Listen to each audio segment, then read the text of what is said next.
ಇಲ್ಲಿ ಇದೇ ಕಾಲದ ಲೆಕ್ಚರರ್ ಆದರು ಅವರು. ಅದಕ್ಕೆ ಅವರು ಇವತ್ತು ಒಂದು ಕಾಲೇಜ್ ನಡೆಸ್ತಾ ಇದ್ದಾರೆ.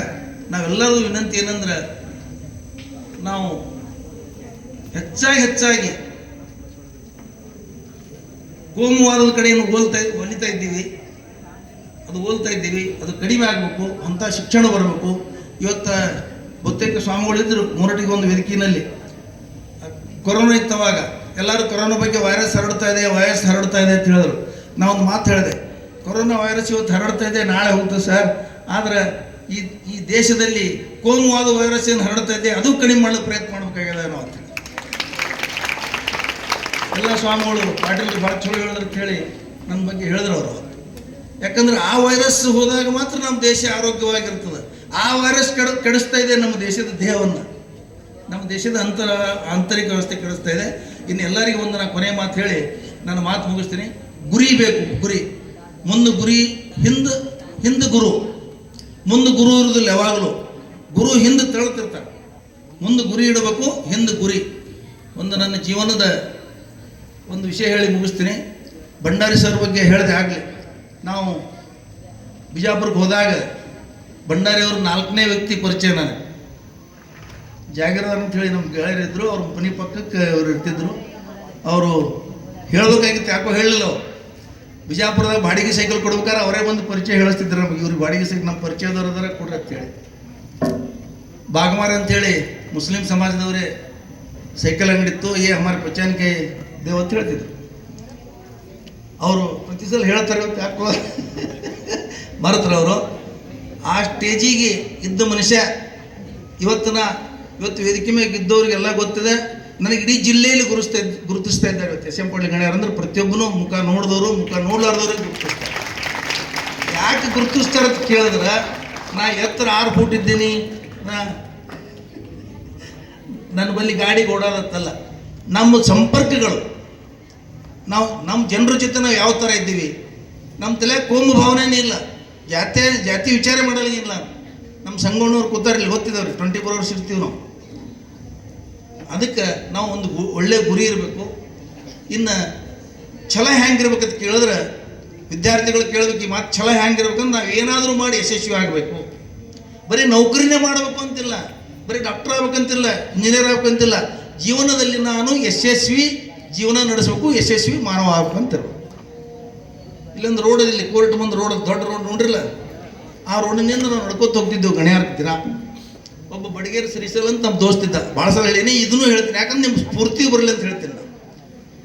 ಅವ ಏನು ಹೇಳ್ದ, ನಾನು ಒಂದು ದಿವಸ ನಂದು SSLC ಮುಗ್ಯಾನ, ನಾ ಅಂಗಡಿ ವಕೀಲ್ರಿಗೆ ಹೇಳಿ ನಾ ಪೀಡಬಡ್ಯಾಗ ಒಂದು ಮೇಸ್ತ್ರಿಯಾಗಿ ನೌಕರಿ ಮಾಡ್ತೀನಿ ಅಂತ ಹೇಳ್ದೆ.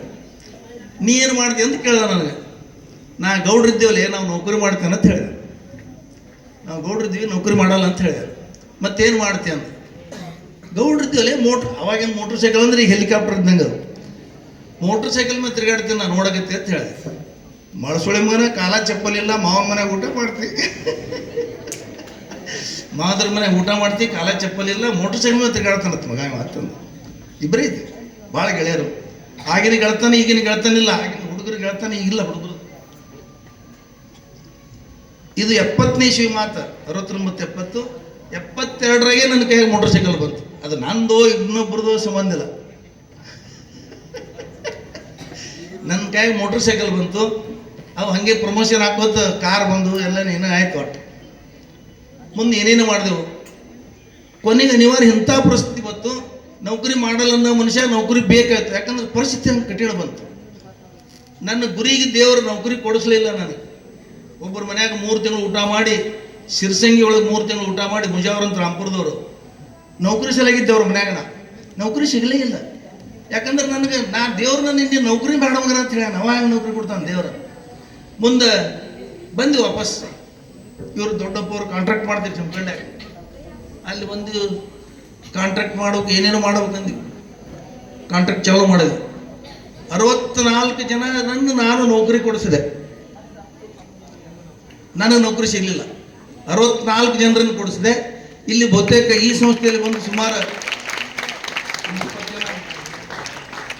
ಈ ಸಂಸ್ಥೆಯಲ್ಲಿ ಬಂದು ನಾನು 20 ಜನರನ್ನು ಅಪಾಯಿಂಟ್ಮೆಂಟ್ ಮಾಡ್ಕೊಂಡಿದ್ದೀನಿ. ನನಗೆ ನೌಕರಿ ಸಿಗಲಿಲ್ಲ, ಯಾಕಂದ್ರೆ ನನ್ನ ಗುರಿ ನೌಕರಿ ಮಾಡಬಾರ್ದಂತ. ಆ ಥರ ನೀವು ಗುರಿ ಇಡ್ರಿ, ಗುರಿಯೊಳಗೆ ಯಶಸ್ವಿ ಕೊಟ್ಟೆ ಕೊಡ್ತಾನೆ ದೇವ್ರ. ಒಬ್ಬ ಕಳುವು ಮಾಡ್ಬೇಕಂದವನು ದಿನಾ ಕಳುವು ಮಾಡ್ತಾನೆ, ಅವನ ಗುರಿ ಕಳುವು ಮಾಡೋದಿರ್ತೈತಿ. ಒಬ್ಬಂದು ಅದೇ ಥರ ಗುರಿ ಏನಿದೆ, ನಿಯತ್ ಕರೋ ಅಲ್ಲಾह उसका बरकत देता है. क्या नियत करो, चोरी करना बोले तो चोरी करने की बरकत देता हो. तुम्हें अच्छा बनना बोले तो अच्छा तो बरकत देता हो. इसलिए ಏನು ನಾವು ನಿರ್ಣಯ ಮಾಡ್ತೀವಿ, ಏನು ಪರಮಾತ್ಮನಲ್ಲಿ ಬೇಡ್ತೀವಿ, ಅದನ್ನು ದೇವ್ರು ಕೊಟ್ಟೆ ಕೊಡ್ತಾನೆ. ಅದಕ್ಕೆ ಒಳ್ಳೇದನ್ನು ಬೇಡ್ರಿ, ಒಳ್ಳೇದನ್ನು ಮಾಡ್ರಿ, ಸತ್ಪ್ರಜೆಗಳಾಗ್ರಿ. ಈ ದೇಶದ ಪ್ರಜೆ ಆಗೋದು ದೊಡ್ಡದಲ್ಲ, ಸತ್ಪ್ರಜೆಗಳಾಗಬೇಕು ನಾವು. ದೇಶ ಪ್ರೇಮ ಹಣಿ ಮೇಲೆ ಬರ್ಕೊಂಡು ಕೊಳ್ಳ ಕಟ್ಕೊಂಡು ಓಡಾಡೋ ದೇಶ ಪ್ರೇಮ ಅಲ್ಲ. ದೇಶ ಪ್ರೇಮ ಪ್ರತಿಯೊಬ್ಬ ಮನುಷ್ಯ ಆಗದೆ. ಈ ದೇಶದಾಗ ಯಾವ ಹುಟ್ಟನ ಹ್ಯಾಂಗಿರ್ತದೆ ದೇಶ ಪ್ರೇಮ ಅನ್ನೋದು ಹೇಳ್ಬಿಡ್ತೀನಿ. ನಂದು ಊರು ಶಿವಪುರ, ಬೆಳೆದಿದ್ದು ಗಣ್ಯಾರ, ಎಲ್ಲ ಗಳಿಸಿದ ಗಣ್ಯಾರ, ಎಲ್ಲ ಕೊಟ್ಟಿದ್ದು ಗಣ್ಯಾರ ನನಗೆ ಸಿಂಧಿಗೆ. ಆದ್ರೆ ಶಿವಪುರ ಮೇಲೆ ನನಗೆ ಬಹಳ ಪ್ರೇಮ. ನಮ್ಮ ಜನ್ಮಸ್ಥಳ ಇರ್ತದೆ, ಜನ್ಮಸ್ಥಳ, ಆ ಜನ್ಮ ಊರು, ಹುಟ್ಟಿದ ಊರಿನ ಪ್ರೇಮ ಮತ್ತೆ ಆ ಊರಿಗೆ ಬರಲ್ಲ, ನಂತರ ಉಳಿದಿದ್ದು. ಅದೇ ಥರ ಹುಟ್ಟಿದ ಜಿಲ್ಲೆಗೆ, ಹುಟ್ಟಿದ ರಾಜ್ಯಕ್ಕೆ, ಹುಟ್ಟಿದ ದೇಶಕ್ಕೆ ಪ್ರೇಮ ಇದ್ದೇ ಇರುತ್ತೆ ಪ್ರತಿಯೊಬ್ಬರಿಗೆ. ಪ್ರೇಮ ದೇಶ ಪ್ರೇಮ ಅಂತ ಚುಚ್ಚಿ ಹೇಳುವುದಲ್ಲದು ದೇಶ ಪ್ರೇಮ. ಅದಕ್ಕೆ ನೀವೆಲ್ಲರೂ ದೇಶದ ಒಳ್ಳೆ ನಾಗರಿಕರಾಗಿ ಬಾಳಬೇಕು, ಬೆಳಿಬೇಕು, ನಮ್ಮ ಸಂಸ್ಥೆಗೆ ಒಳ್ಳೆ ಹೆಸರು ತರಬೇಕು. ಈ ಒಂದು 100 ಜನ ಭೇಟಿಯಾಗಾರ ನನಗೆ. ಅದೇ ಥರ ಶಿವಾನಂದ ಸರ್ ಬಂದ್ರೆ ನಮ್ಮ ಮನೆಗೆ, ನಾನು ನಿಮ್ಮ ವಿದ್ಯಾರ್ಥಿ, ಭಾಳ ಖುಷಿ ಆಯ್ತು. 100 ಜನ ಹೇಳ್ತಾರೆ, ಸರ್ ನಾವು ಅಂಜುಮನ್ ವಿದ್ಯಾರ್ಥಿ. ಇದೊಂದು ನೀವು 3 ಮಂದಿ ಗೊತ್ತಿಲ್ಲ, ಗೊತ್ತಾಗಿಲ್ಲ, ಉತ್ತರ್ ಗೊತ್ತದ. ಇದೊಂದು ಜಾತ್ಯತೀತ ಸಂಸ್ಥೆ. 70% ಹುಡುಗರು ಮುಸ್ಲಿಂ ಹತ್ರ ಹುಡುಗರು ಇಲ್ಲಿ ಮುಲ್ಲಾ ಸರ್ ಕೈಗೆ, ಅಂಗಡಿ ಸರ್ ಕಲಿತಿದ್ರು. ಇವತ್ತು ಅವ್ರು ಎಲ್ಲ ಕಡೆ ಭೇಟಿ ಆಗ್ತಾರೆ.